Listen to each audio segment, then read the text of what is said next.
Okay, so on a front door, it's the first impression. You want to do a great job. I recommend a high gloss um, paint, oil paint that you can really float out nicely and lay off very smooth and level.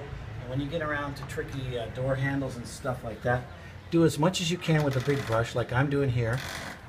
Leave the little bits, get in there, don't get anything on the hardware, which we just had polished. Like I say, you get the big parts like that. Come in there and just keep the brush going. Anything you can get is good with the big brush, but then leave little parts for a minute and I'll just show you what you should do after that. Okay, down in there.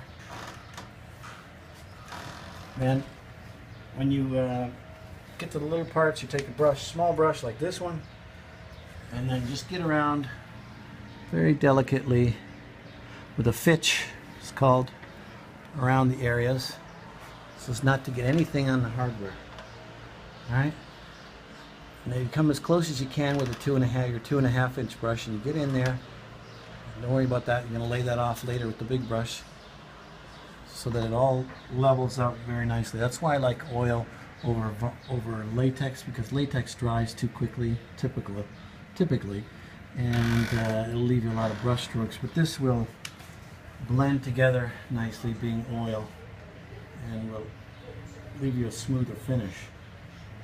Get around all the little parts. If you can tape it like that, you know. If it's something round, you can tape it when it's difficult. Use a small brush like that. Then lay off like this, the areas that you've done. Keep the direction of the paint the same. And I'll do the same down here, but you get the idea. Nice and clean around with a small brush. Don't panic, because it's hard to tape in all those areas. It's better to use a small brush and get it into the little cracks with this instead. Okay? That's it.